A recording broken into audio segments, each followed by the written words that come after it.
Hi, welcome to spark kitchen.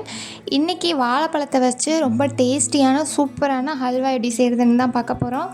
வீட்டில் வாங்கிட்டு வந்த வாழைப்பழம் நல்லா கனிஞ்சு பழுத்து மேலே ஃபுல்லாக கருப்பாயிட்டாவே யாருமே சாப்பிட மாட்டாங்க. அப்படி இருக்கும்போது அதை தூக்கி போட்டு வேஸ்ட் பண்ணாமல் அதை வச்சு ரொம்ப சூப்பரான வாயில் வச்சோன்னே கரைஞ்சி போகிற மாதிரி ஒரு ஹல்வா செய்யலாம். இது எப்படி செய்கிறதுன்னு வாங்க பார்க்கலாம். அதுக்கு முன்னாடி நம்ம சேனல் இப்போ தான் ஃபஸ்ட் டைம் பார்க்குறீங்கன்னா கண்டிப்பாக சப்ஸ்கிரைப் பண்ணிவிட்டு பாருங்கள். இப்போ வாங்க வீடியோக்குள்ளே போகலாம். அதுக்கு நான் அன்றைக்கி நல்ல பழுத்த வாழைப்பழம் பார்க்கும்போதே தெரியும், நல்லா கருப்பாயிடுச்சு, ஃபுல்லாகவே நல்லா கனிஞ்சு பழுத்துருச்சு. அந்த வாழைப்பழம் 1 கிலோ இருக்குது, கரெக்டாக 1 கிலோ இருக்கிற அளவுக்கு எடுத்திருக்கேன். இந்த ஹல்வா பண்ணுறதுக்கு இந்த வாழைப்பழம் தான் அப்படின்லாம் இல்லை. நம்ம வீட்டில் என்ன பழம், என்ன வெரைட்டி வாழைப்பழமாக இருந்தாலும் சரி, நம்ம இந்த ரெசிபிக்கு எடுத்துக்கலாம். எடுத்திருக்க பழத்தை தோல் எல்லாமே நம்ம உரிச்சிட்டு பழத்தை மட்டுமே தனியாக எடுத்து வச்சுருக்கோம். இதுக்கு முக்கியமான ஒன்று, நல்லா பழுத்த பழமாக இருக்கணும், அவ்வளோதான்.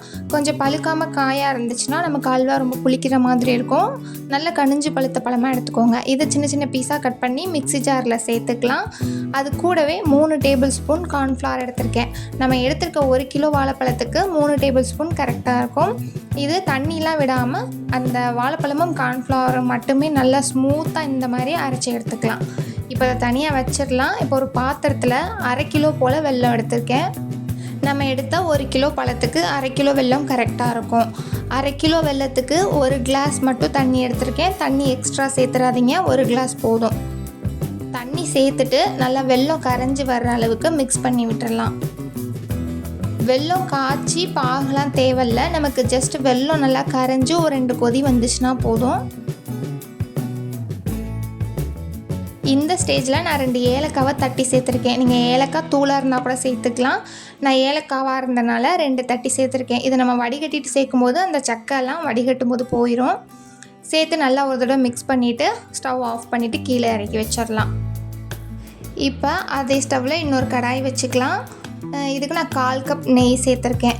இந்த மொத்த ரெசிபிக்குமே நான் 1/2 கப் நெய் எடுத்திருக்கேன். அதாவது கிட்டத்தட்ட 100 ml வரும். அதில் ஃபஸ்ட்டு 50 ml ஃபஸ்ட்டு சேர்த்துடலாம். நெய் நல்லா காஞ்சதுக்கப்புறமா நம்ம அது கூட நைஸாக கட் பண்ணி வச்சுருக்க முந்திரியை சேர்த்து நல்லா ஃப்ரை பண்ணிக்கலாம். முந்திரி நல்லா கோல்டன் ப்ரௌன் கலர் வரணும், அந்தளவுக்கு இதை ஃப்ரை பண்ணி தனியாக ஒரு பிளேட்டுக்கு மாற்றி வச்சிடலாம். இப்போ அதே நெய்யில் நம்ம அரைச்சி வச்சுருக்க வாழைப்பழம் பேஸ்ட்டையும் சேர்த்துடலாம். எக்ஸ்ட்ரா நெய் எதுவும் விட தேவையில்லை. மீதமுள்ள இன்னும் 50 ml நெய் நம்ம கடைசியாக தான் சேர்க்க போகிறோம். இப்போ நல்லா வாழைப்பழ பேஸ்ட்டெல்லாம் சேர்த்துட்டு நல்லா மிக்ஸ் பண்ணி விட்டுக்கலாம். லோ ஃப்ளேமில் வச்சுக்கோங்க. கார்ன்ஃப்ளவர் மாவு சேர்த்துருக்கனால கட்டி பிடிக்கிறதுக்கு சான்ஸ் இருக்குது. லோ ஃப்ளேமில் வச்சு நல்லா மிக்ஸ் பண்ணி விட்டுடலாம். அந்த வாழைப்பழத்தில் உள்ள பச்சை ஸ்மெல் போகிற அளவுக்கு நம்ம நெய்யில் இதை நல்லா மிக்ஸ் பண்ணி எடுத்துக்க போகிறோம். இந்த அளவுக்கு கெட்டியானதுக்கப்புறம் நம்ம கரைச்சி வச்சுருக்க வெள்ளைப்பாகை இதில் வடிகட்டிட்டு சேர்த்துக்கலாம். வெள்ளத்தில் மண் கல் இருந்துச்சுன்னா, சப்போஸ் நம்ம சேர்த்த ஏலக்காய் அந்த சக்கையெல்லாம் நம்ம ரிமூவ் பண்ணுறதுக்கு இந்த மாதிரி வடிகட்டிட்டு சேர்த்துக்கலாம். இப்போ மறுபடியும் அடுப்பை நல்லா ஸ்லோ ஃப்ளேமில் வச்சுட்டு நல்லா மிக்ஸ் பண்ணி விட்டுக்கலாம். ஸ்டார்டிங்கில் இந்த மாதிரி கட்டி பிடிக்கிற மாதிரி தான் இருக்கும். அது ஒன்றும் பிரச்சனை இல்லை. நம்ம எப்படியே மிக்ஸ் பண்ணிகிட்டே இருந்தோன்னா எல்லாமே நல்லா பைண்டாகி ஸ்மூத்தாக வந்துடும். இப்போ இது கூட டேஸ்ட்டுக்காண்டி ஒரு பிஞ்ச் மட்டும் உப்பு சேர்த்துருக்கேன். சேர்த்து அதையும் நம்ம நல்லா மிக்ஸ் பண்ணி விட்டுடலாம். இப்போ இந்த ஸ்டேஜில் நம்ம மீதமுள்ள 50 ml நெய் இருக்கு இல்லையா, அதை கொஞ்சம் கொஞ்சமாக இதில் சேர்த்துக்க போகிறோம். நம்ம எடுத்துருக்க அந்த 50 ml நெய்யை 3 பேட்சாக பிரித்து சேர்த்துருக்கேன்.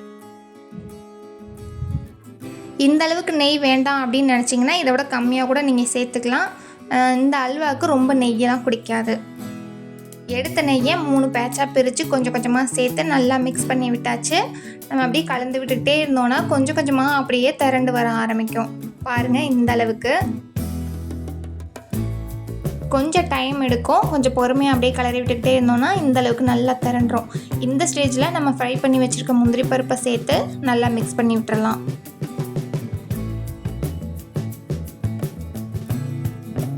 ஹல்வா இந்த அளவுக்கு நல்லா திக்காகி சட்டியிலேருந்து நல்லா திரண்டு வந்துடுச்சு. இப்போ ஸ்டவ் ஆஃப் பண்ணிவிட்டு ஆல்ரெடி ஒரு பாத்திரத்தில் நெய் தடவி வச்சுருக்கேன். அதில் நம்ம இதை சேர்த்துடலாம். சேர்த்துட்டு நல்லா எல்லா பக்கமும் ஈக்குவலாக இருக்க மாதிரி லெவல் பண்ணி விட்டுடலாம். இதை ஃப்ரிட்ஜில் எல்லாம் வைக்கணும்னு அவசியம் இல்லை.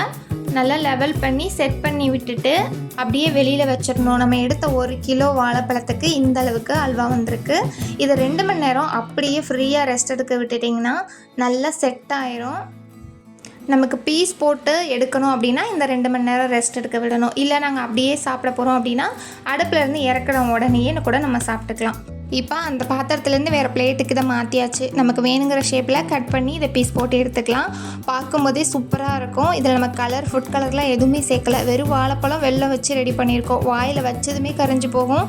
இதை சாப்பிடும்போது வாழைப்பழம் ஃப்ளேவர் கூட அதிகமாக வராது. நமக்கு நெய் அந்த அல்வா டேஸ்ட்டில் சூப்பராக இருக்கும். கண்டிப்பாக ட்ரை பண்ணி பாருங்கள்.